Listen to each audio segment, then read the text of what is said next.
여러분 반갑습니다. 서목사의 말씀 창고의 서목사입니다. 오늘도 함께 말씀을 나누는 여러분들을 사랑하고 축복합니다. 좋아요와 구독을 눌러주세요. 여러분과 함께 더 많은 말씀들을 나누기 원합니다. 어제는 제가 아는 집사님께서 기도 부탁을 해주셨습니다.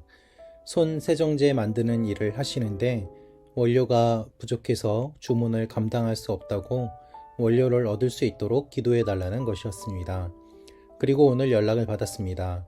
하나님께서 은혜를 주셔서 놀랍게도 오늘 원료를 간신히 얻을 수 있게 되었다는 말씀이었습니다.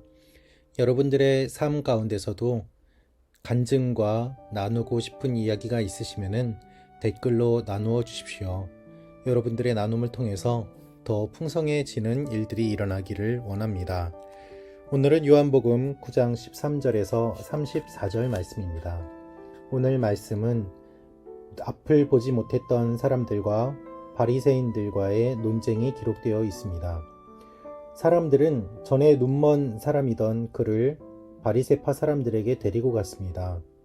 왜 그를 데리고 갔을까요? 그것은 그가 눈을 뜨게 된 날이 안식일이었기 때문입니다. 예수님께서 이 사람의 눈을 고쳐주신 것이 안식일이었고 그것이 문제가 된 것입니다. 그래서 바리새파 사람들이 이 사람을 불러다가 어떻게 된 일인지 조사하는 내용이 오늘 말씀의 내용입니다. 바리새파 사람들이 그에게 물어봅니다. 네가 어떻게 보게 되었느냐 라고 말입니다. 그는 이렇게 대답합니다. 예수께서 내 눈에 진흙을 바르셨는데 내가 씻고 나니 볼 수 있게 됐습니다. 그런데 사람들은 그가 눈을 뜨게 된 것을 기뻐하는 것이 아니라 의심하는 눈초리로 이렇게 이야기를 합니다. 이 사람이 안식일을 지키지 않았다 라고 말입니다. 안식일을 지키지 않는 것을 보니 하나님께로부터 온 것이 아니다 라고 판단하고 있습니다. 그러니까 다른 사람은 또 이렇게 이야기를 합니다. 죄인이라면 어떻게 이런 기적을 보일 수 있겠는가 라고 말이죠. 예수님께서 눈을 뜨게 해주셨는데 안식일에 눈을 뜨게 해주셨기 때문에 사람들의 의견이 둘로 나뉘어 서로 논쟁하게 되었던 것입니다. 그들의 의견이 갈라져서 해답을 찾을 수 없게 되자 그들은 당사자인 눈멀었던 사람에게 다시 물어봅니다. 예수에 대해서 네가 할 말이 있느냐? 그가 내 눈을 뜨게 하지 않았느냐? 이 사람은 이렇게 대답합니다.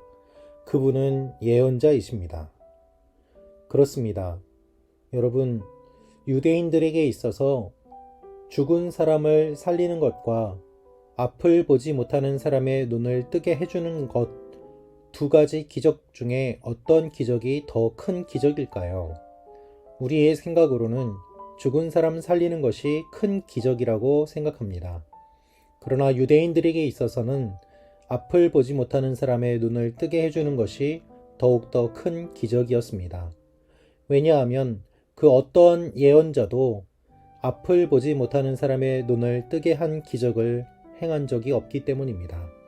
죽은 사람을 살렸던 예언자들은 몇 명 있었습니다. 그러나 앞을 보지 못하는 사람의 눈을 뜨게 하는 것은 어떠한 예언자나 선지자도 하지 못했던 일이고, 그래서 눈을 뜨게 해주는 사역은 예수 그리스도께서 메시아이심을 드러내는 매우 중요한 사역이었습니다. 그런 의미에서 보면 예수님께서 안식일에 눈을 뜨게 해주신 것은 안식일의 주인임과 동시에 예수님이 진정한 메시아이심을 나타내 주시는 영적인 사건이었습니다. 그럼에도 불구하고 사람들은 그것을 알지 못하고 판단하지 못하고 있는 것입니다. 유대 사람들은 이 당사자를 불러서 물어봐도 대답을 얻지 못하니까 그의 부모를 불러다가 물어봅니다. 이 사람이 당신의 아들 맞소? 정말 태어날 때부터 눈먼 사람이었다는 게 맞소? 거짓말이 아니오? 어떻게 지금 보게 되었다는 것이오? 그러자 눈먼 사람의 부모가 이렇게 대답을 합니다. 그가 우리 아들이고 날 때부터 앞을 보지 못하는 것을 우리가 알지만 우리는 사실 그가 어떻게 눈을 뜨게 되었는지 모릅니다. 그 아이는 성인이니 그 아이에게 물어보십시오. 부모는 이렇게 책임을 회피하고 있습니다. 유대 사람들이 두려웠기 때문이라고 22절에 기록하고 있습니다.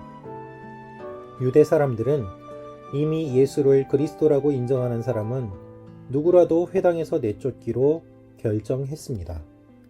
예수님을 메시아라고 이야기하고 예수님을 그리스도라고 인정하는 사람은 출교당할 것을 그들이 정했던 것입니다. 유대인들에게 있어서 출교당하는 것은 곧 사회 공동체에서 쫓겨나는 것을 의미하고 모든 생활의 기반을 잃어버리는 것을 의미합니다. 따라서 이 사람의 부모가 유대인들을 두려워하여 책임을 회피하고 그에게 물어보라고 하는 것은 당연한 것이었습니다. 매우 두려웠기 때문입니다. 그래서 그 아이가 다 컸으니 그에게 직접 물어보십시오 라고 말합니다. 사람들은 다시 그 사람을 불렀습니다. 그리고 두 번째로 물어봅니다. 하나님께 영광을 돌려라. 우리가 알기로 그 사람은 죄인이다 라고 말입니다. 이미 이 사람들은 결정을 해놓고 있습니다. 예수님이 죄인이라고 말입니다. 그가 대답합니다. 나는 그분이 죄인인지 아닌지는 모릅니다. 내가 아는 것은 전에는 보지 못했는데 지금은 보게 되었다는 것입니다. 사람들은 방법을 물어봅니다. 어떻게 했느냐? 어떻게 했느냐? 어떻게 내 눈을 뜨게 했느냐? 라고 말이죠. 여러분, 우리가 어떤 일을 볼 때에 그 일의 의미를 찾아보는 것은 영적인 깊이가 필요합니다. 그 깊이가 없기 때문에 사람들은 대부분 어떻게를 질문합니다. 왜를 질문하는 사람과 어떻게를 질문하는 사람은 큰 차이가 있습니다. 많은 사람들은 어떻게를 질문합니다.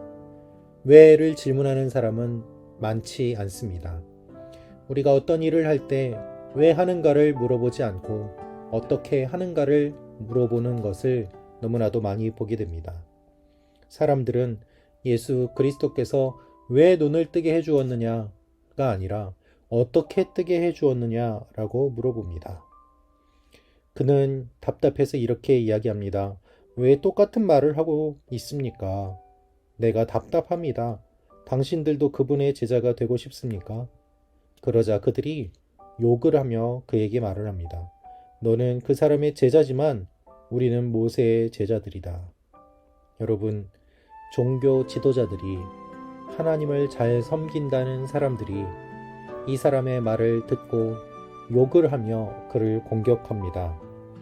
종교적인 열정이 너무나도 심해서 진정한 하나님의 의미를 깨닫지 못하고 사람을 공격하고 예수 그리스도를 죄인이라고 판단하고 있는 것입니다. 그러한 모습을 보면서 이 사람도 이상하게 생각했습니다. 그래서 30절에 그는 이렇게 이야기합니다. 그가 대답합니다. 참 이상한 일입니다. 당신들은 그분이 어디서 오셨는지 모른다지만 그분은 내 눈을 뜨게 해주셨습니다. 우리가 알다시피 하나님께서는 죄인들의 말은 듣지 않으시지만 하나님을 공경하고 그 뜻을 행하는 사람의 말은 들어주십니다. 창세 이후 누구라도 날 때부터 눈먼 사람의 눈을 뜨게 했다는 말은 들어본 적이 없습니다. 만약 이분이 하나님께로부터 오신 이가 아니라면 아무 일도 하지 못하셨을 것입니다. 오히려 이 사람이 더 잘 알고 더 영적으로 해석하는 것을 볼 수 있습니다. 창세 이후 눈먼 사람의 눈을 뜨게 했다는 말을 들어본 적이 없습니다. 그러니 눈을 뜨게 해주신 그분이 바로 메시아 아니겠습니까? 라고 말하는 것입니다. 그 말에 사람들은 화가 나서 이야기합니다. 이 죄인이었던 녀석이 감히 우리를 가르치려고 해? 네가 태어나면서부터 죄 속에 파묻혀 있었으면서 어떻게 감히 우리를 가르치려고 하느냐라고 말입니다. 그리고 그를 쫓아냈습니다. 다른 말로 하면 이와 같은 것입니다. 이 죄인이 하나님의 말씀을 잘 지키는 우리들을 지금 무시하나? 이와 같은 반응이 바로 그들의 반응이었습니다. 여러분, 누가 진짜 죄인입니까? 앞을 보지 못했다가 보게 된 그 사람이 죄인입니까? 아니면 그 사람을 공격하는 유대인들이 죄인입니까? 우리는 거룩한 척하지만 실제로는 너무나도 많은 죄를 짓고 죄를 짓는 다른 사람들을 정죄하면서 나는 의롭다고 생각할 때가 참 많이 있습니다. 주님은 우리가 죄인임을 말씀하십니다. 그리고 죄인인 우리를 구원해 주십니다. 우리는 용서받은 죄인입니다. 다른 사람을 비난함으로 의롭게 되는 것이 아니라 예수 그리스도를 믿고 회개함으로 의롭게 됩니다.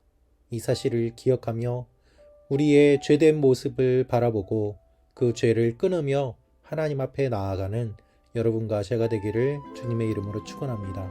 기도하겠습니다. 주님, 우리가 왜 예수를 믿는지 그 의미를 기억하며 왜 주님께서 구원해 주셨는지 그 의미를 기억하며 주님과 동행하며 사는 하나님의 사람들이 되게 하여 주옵소서. 죄인임을 고백합니다. 우리를 불쌍히 여겨주시고 오늘 하루도 우리를 인도하여 주옵소서. 예수님의 이름으로 기도합니다. 아멘.